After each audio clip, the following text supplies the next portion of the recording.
Bienvenue dans la section Analyse des marchés financiers pour traders, où nous analysons les événements géopolitiques les plus urgents et leur impact sur les marchés mondiaux. Je m'appelle Sophia et aujourd'hui, nous nous penchons sur l'un des conflits les plus importants de notre époque, la guerre russo-ukrainienne. À l'aube de 2025, cette guerre entre dans sa troisième année, remodelant les alliances, redessinant les lignes de front économique et créant de l'incertitude sur les marchés financiers. Investisseurs, traders et décideurs politiques suivent la situation avec attention. Avec les récents changements de politique américaine sous la présidence Trump, l'équilibre des forces a de nouveau changé. Quel avenir nous réserve donc? L'Ukraine pourra-t-elle maintenir sa position sans l'aide militaire américaine? L'Europe renforcera-t-elle son rôle ou la Russie poursuivra-t-elle son offensive? Et, bien sûr, quelles sont les implications pour les marchés mondiaux? Plongeons-nous dans le vif du sujet. Les États-Unis et l'Europe, évolution de leur position sur la guerre. Depuis son retour à la Maison-Blanche, le président Donald Trump a radicalement modifié l'approche américaine face à la guerre. Plus tôt cette année, son administration a pris la décision controversée de couper toute aide militaire et financière à l'Ukraine, arguant que l'Amérique ne devait pas s'impliquer dans ce qu'il appelle un problème européen. Cette décision a plongé la stratégie militaire ukrainienne dans l'incertitude et contraint Kiev à chercher d'autres sources de soutien. La décision de l'administration Trump ne visait pas seulement à réduire l'aide. Elle visait également à pousser l'Ukraine et la Russie à négocier. Trump a insisté à plusieurs reprises sur le fait qu'une solution diplomatique était la seule voie à suivre, encourageant Kiev à faire des concessions territoriales en échange de la paix. Parallèlement, des rapports suggèrent que les États-Unis pourraient être disposés à lever certaines sanctions contre la Russie si un accord de paix était conclu. Mais l'Ukraine ne cède pas si facilement. Le président Zelensky a exprimé sa profonde frustration et sa défiance, indiquant clairement que l'Ukraine continuerait à se battre avec ou sans le soutien des États-Unis. Pour compenser la perte de l'aide américaine, Kiev s'est tourné vers l'Europe et les partenariats militaires privés pour maintenir sa machine de guerre en marche. Et cela nous amène à l'Europe. Alors que Washington se retire du champ de bataille, l'Union européenne subit une pression énorme pour prendre les devants. L'UE a promis une aide militaire et financière accrue. Mais le problème est que l'Europe n'est pas unie sur cette question.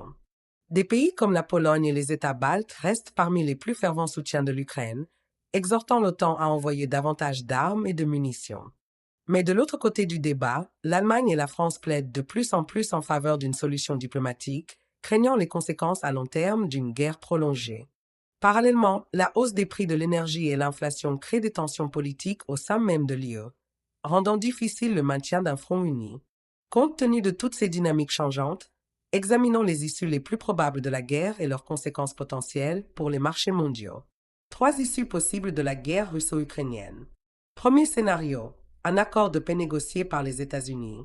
La première possibilité est que la diplomatie de Trump porte ses fruits et aboutisse à un accord de paix entre l'Ukraine et la Russie. Si cela se produit, l'Ukraine pourrait probablement faire des concessions territoriales, ce qui signifie que Kiev pourrait être contrainte de céder le contrôle de Donetsk, Louhansk et de la Crimée en échange de la fin des hostilités. Un tel accord obligerait également l'Ukraine à abandonner ses ambitions au sein de l'OTAN et à accepter un statut de neutralité, à l'instar de la position de la Finlande pendant la guerre froide. En contrepartie, la Russie pourrait accepter de réduire sa présence militaire et d'accorder certaines garanties de sécurité occidentale à l'Ukraine. Si un tel accord de paix se concrétise, il faut s'attendre à des fluctuations importantes sur les marchés. Les prix du pétrole et du gaz chuteraient avec la levée des sanctions énergétiques contre la Russie, ce qui stimulerait le commerce mondial et les marchés boursiers. L'euro et la hryvnia ukrainienne se renforceraient probablement, tandis que le rouble russe pourrait enregistrer des gains à court terme avec l'assouplissement des restrictions économiques. Scénario 2. Une impasse prolongée sans le soutien des États-Unis. La deuxième possibilité est que, sans l'aide américaine, les efforts militaires de l'Ukraine ralentissent, sans toutefois s'effondrer complètement. Dans ce scénario, la guerre s'éternise sans qu'aucune des deux parties ne remporte de victoire décisive. Sans armes et financement américain, l'Ukraine serait contrainte de rationner ses ressources militaires, s'appuyant fortement sur l'Europe et les entreprises privées de défense. La Russie, flairant une opportunité, pourrait tenter des avancées limitées dans l'est de l'Ukraine tout en évitant une escalade de grande ampleur avec l'OTAN. Pour les investisseurs, ce scénario constituerait une opportunité en or pour les actions du secteur de la défense. Des entreprises comme Lockheed Martin, Rheinmetall et BAE Systems verraient probablement leur cours continuer à grimper, la demande d'équipements militaires restant forte. Parallèlement, les marchés du blé et des produits agricoles pourraient connaître une volatilité accrue, l'Ukraine peinant à maintenir sa position d'exportateur mondial majeur. Les valeurs refuges comme l'or et les bons du Trésor américain bénéficieraient également d'une demande soutenue, l'incertitude persistant. Scénario 3. Escalade russe et représailles européennes. La troisième possibilité, la plus dangereuse, est que la Russie intensifie son offensive militaire, voyant dans l'affaiblissement de l'Ukraine une occasion de frapper plus fort. Si Poutine décide de prendre des mesures plus agressives, que ce soit en progressant au-delà de l'Ukraine ou en lançant des cyberattaques contre les infrastructures de l'OTAN, l'Occident pourrait n'avoir d'autre choix que de riposter.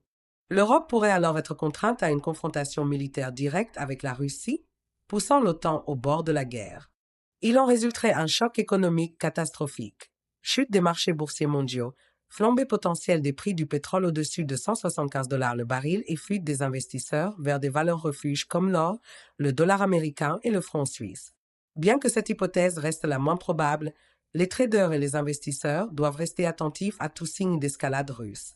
Si les marchés de l'énergie commencent à montrer des signes de perturbation ou si les pays occidentaux renforcent leur présence militaire, cela pourrait être un signe avant-coureur d'une explosion imminente des tensions. Comment les investisseurs peuvent-ils s'orienter dans le paysage géopolitique? Comment les traders et les investisseurs peuvent-ils se positionner dans cet environnement volatile? Si un accord de paix est conclu, il faut s'attendre à une tendance baissière sur les matières premières énergétiques, comme le pétrole brut et le gaz naturel, tandis que les actions et les devises européennes devraient se renforcer. Si la guerre se poursuit dans l'impasse, il peut être judicieux d'investir dans les entreprises de défense et les contrats à terme agricoles. Et si la situation s'aggrave et dégénère en un conflit plus vaste, il serait judicieux de se tourner vers l'or, le pétrole et les valeurs refuges comme le franc suisse. Pour ceux qui cherchent à trader activement les risques géopolitiques, des plateformes comme Crystal Bull Market proposent des analyses en temps réel et des outils de trading pour les aider à gérer ces fluctuations de marché. Conclusion, l'avenir. La guerre entre la Russie et l'Ukraine reste très imprévisible, et avec le retrait du soutien américain par le président Trump, l'équilibre des forces est à nouveau en train de changer. Que la guerre se termine par des négociations, se prolonge en un conflit gelé ou dégénère en une situation encore plus grave. Une chose est sûre, le monde observe attentivement la situation et les marchés réagissent en conséquence. C'est tout pour l'épisode d'aujourd'hui. Si vous avez trouvé cette discussion intéressante, abonnez-vous, laissez un avis et partagez ce podcast avec d'autres personnes souhaitant rester informées. À la prochaine, gardez une longueur d'avance et suivez les marchés de près.